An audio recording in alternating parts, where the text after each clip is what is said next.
Oke, assalamualaikum warahmatullahi taala wabarakatuh. Selamat pagi anak-anak semua. Semoga dalam keadaan sehat walafiat. Oke, sebelum belajar kita baca basmalah dulu bersama-sama. Bismillahirrohmanirrohim. Kita sudah siap belajar. Kita akan belajar pelajaran PLH kali ini tentang pupuk. Ada yang sudah tahu apa itu pupuk? Kalian pasti sudah dengar dari orang tua, bahkan dari petani yang sering melakukan pemupukan pada tanaman. Pupuk merupakan material yang ditambahkan pada media tanam atau tanaman untuk mencukupi kebutuhan hara yang diperlukan tanaman sehingga mampu berproduksi dengan baik. Jadi, lebih singkatnya pupuk merupakan makanan tambahan untuk tanaman. Kan kita sudah tahu bahwa tumbuhan memerlukan air untuk fotosintesis untuk tambahan makanan. Ini ditambah pupuk supaya biar lebih sehat, biar lebih cepat gede dan lebih kuat. Itu tentang pupuk.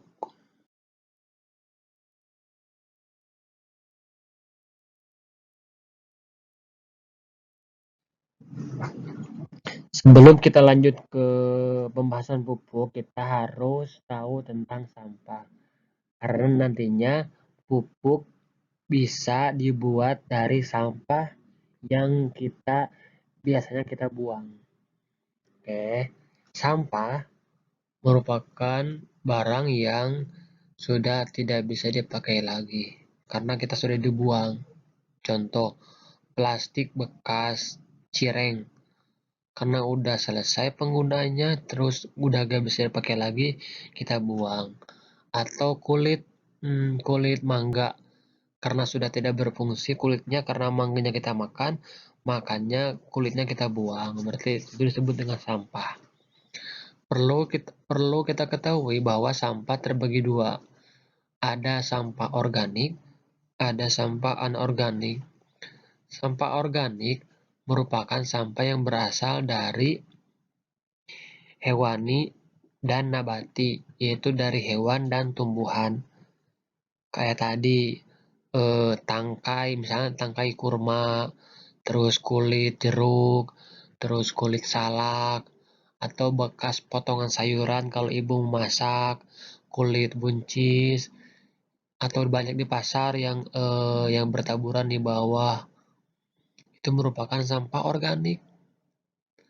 Yang kedua, ada sampah anorganik. Sampah anorganik ini merupakan sampah yang berasal dari barang atau benda mati. Contoh kayak tadi, bekas es krim, plastik bekas es krim. Kita beli es krim, terus kita buang plastiknya karena sudah tidak ada, es krimnya sudah habis.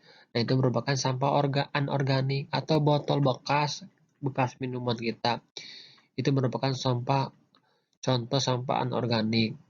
Nah, yang bisa dibikin pupuk adalah sampah organik yang berasal dari sisa-sisa hewani dan nabati.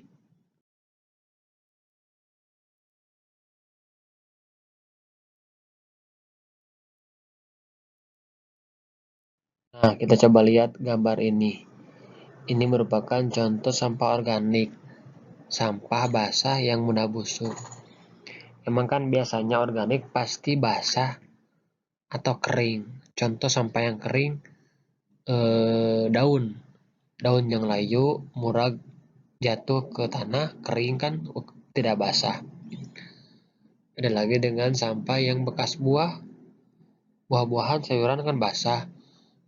Kalau lama-kelamaan akan membusuk dan bau kalau ditimbun. Coba kalian perhatikan kalau di dapur kalian ada tong sampah yang isinya bekas potongan sayuran mau masak, terus sudah seminggu tidak dibuang pasti akan bau. Karena sampahnya bersifat basah. Nah, sampah organik ini Yang paling cepat bisa digunakan adalah sampah yang mudah busuk atau yang berair. Ya seperti tadi, sampah yang dari sampah dapur itu lebih cepat digunakan atau lebih cepat bisa dibuat pupuk kompos.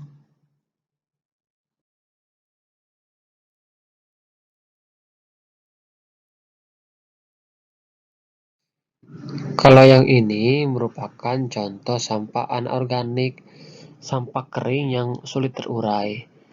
Memang semua sampah anorganik itu kering, terkecuali dia kena hujan atau kena air, makanya dia basah. Tapi kalau hakikatnya kering, contoh bekas botol pasti kering. Kalau sudah habis airnya dan sudah terkena sinar matahari pasti kering. Ini tidak bisa digunakan kompos karena memang tidak bisa terurai di dalam tanah. Sampah organik ini biasanya dijual ke tukang rongsok, terus untuk dibuat didaur ulang lagi biar tidak numpuk, biar tidak dibuang ke sungai, ke selokan, atau dibakar. Jadi bisa digunakan didaur ulang lagi sebagai untuk menjaga lingkungan agar tidak semakin buruk. Jadi, lagi sampah organik tidak bisa dibuat pupuk kompos. Teknik pengomposan sampah terbagi dua. Ada yang dengan aerob, ada yang disebut dengan aerob, ada juga anaerob.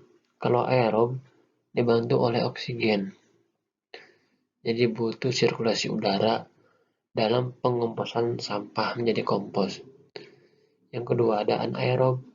Ini tidak dibantu oleh oksigen, tapi dibantu oleh mikroorganisme, diantaranya ada EM4, biar cepat pembusukannya.